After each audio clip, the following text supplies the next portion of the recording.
I'd taken the train to run an errand, and on the way back from running that errand I was overwhelmed with anxiety about going back to my daughter and going back to my life.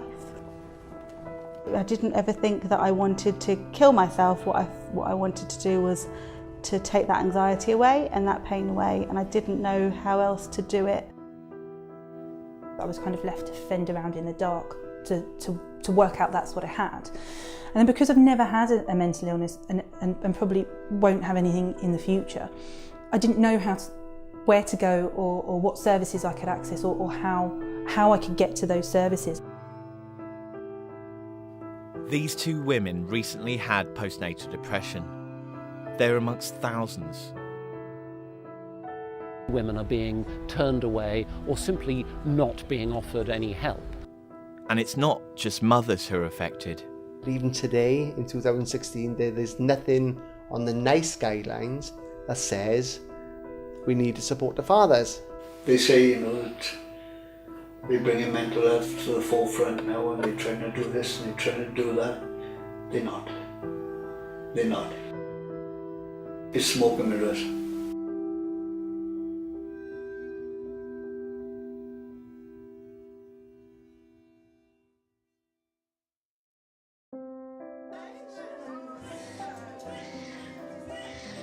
In One Born Every Minute, Channel 4's documentary series, viewers have seen the magic of childbirth.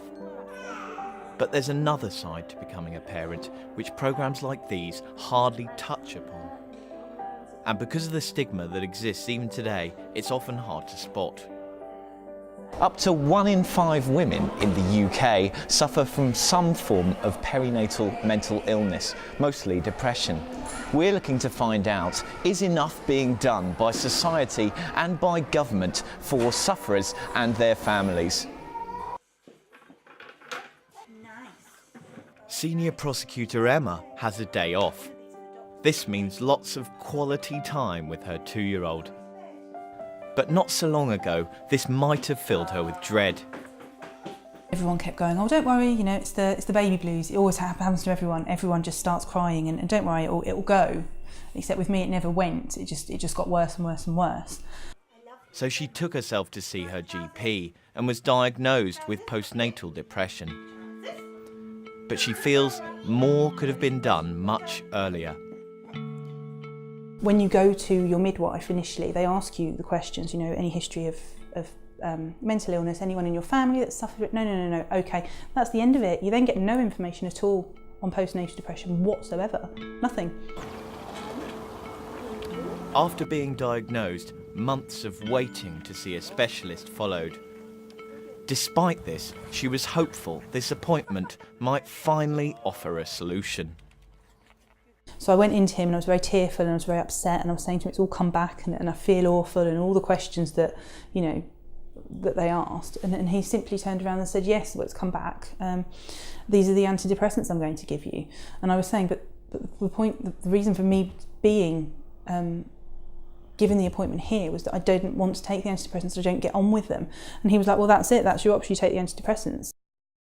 A survey of women with postnatal depression carried out in 2011, but still the most recent of its kind, found that of the women receiving treatment, 70% were given antidepressants and only 41% received any form of talking therapy or counselling. I remember coming home, phoning my husband from the car and saying, there's like no hope, there's nothing. That was my last hope and the last straw I was clutching at to feel better, and there's nothing. With no sign of a way out, Emma began to have some very dark thoughts. Well, when it was hopeless, is I didn't want to be here anymore.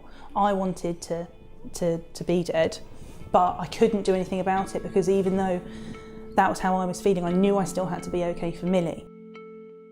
A year later, Emma recovered through private counselling paid for by her employer. But many people don't have or can't afford this luxury. Inside this building right now, there are mothers and fathers receiving support from the charity Cocoon. It is a safe and secure space for them.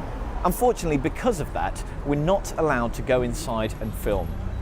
But the founder of the charity, Jessica Warren, has, however, granted us an interview. The charity borrows this space at weekends for counselling. We offer free counselling services because the majority of women can't afford therapy and counselling. In London, the norm for therapy is £60 to £80 per hour.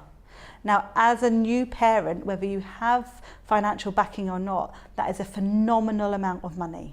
Phenomenal. Suicide is one of the leading causes of death in mothers in the first year after childbirth, and Jessica very nearly became another one of those tragic cases after the arrival of her second child in 2011. I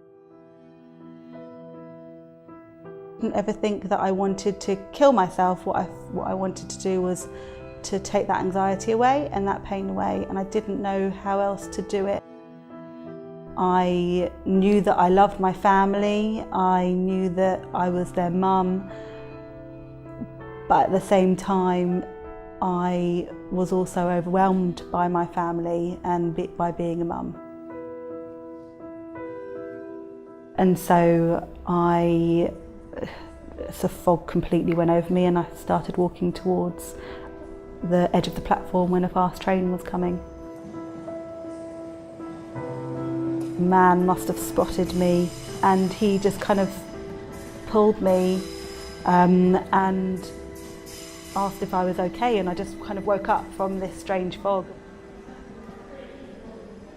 After that, her partner marched her off to see her family doctor, but her problems didn't end there. There were no services available to me. My GP was basically all I got. I wasn't, and he very fairly said to me, you know, statistically and by commissioner's point of view, I wasn't ill enough to access clinical services. I tried to commit suicide. I had panic attacks all day. However, I wasn't at an immediate risk. So when they asked me, do you want to kill yourself? Right now, no.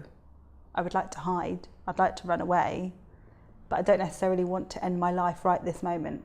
And because I couldn't say that I had intention of killing life, I hadn't planned my suicide. I hadn't sat there thinking about how I'm going to kill myself throughout the day.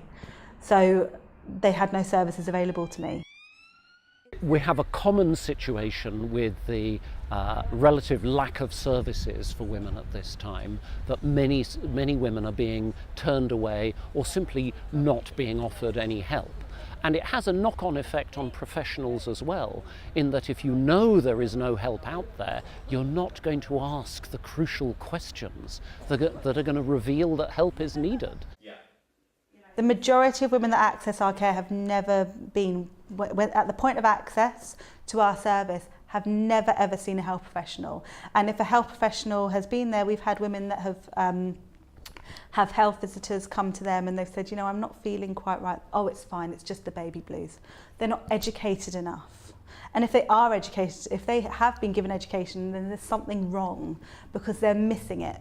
Janet File from the Royal College of Midwives recognises that a lack of continuity of care is still a problem, but says little can be done with staffing levels as they are. The midwives' caseload has expanded and we're about 3,000 midwives short nationally, but that does not negate the fact that we must provide care for women, be able to identify them and refer them onwards. There's obviously that kind of worms. When you find somebody with a condition, who do you refer them to? In parts of the country where charities exist, they attempt to fill some of the gaps. We are doing the NHS's work. We are referred to by NHS health professionals because they don't have anywhere else to send them. So we are almost being subcontracted by health professionals without getting the funds to be able to provide the work. So we struggle massively. Mothers like Jessica and Emma are victims of the postcode lottery in mental health services in this country. This is a map of current specialist community perinatal mental health care provision. If you live in the green areas, you have access to a service which meets national standards, but for the rest of the country, there is only a basic service. And in the red areas, there is no specialist provision at all. Then this year, On January the 11th, the Prime Minister announced a new multi-million-pound investment to help new and expectant mums who have poor mental health. And I can announce today a £290 million investment by 2020, which will mean that at least 30,000 more women each year will have access to evidence-based specialist mental health care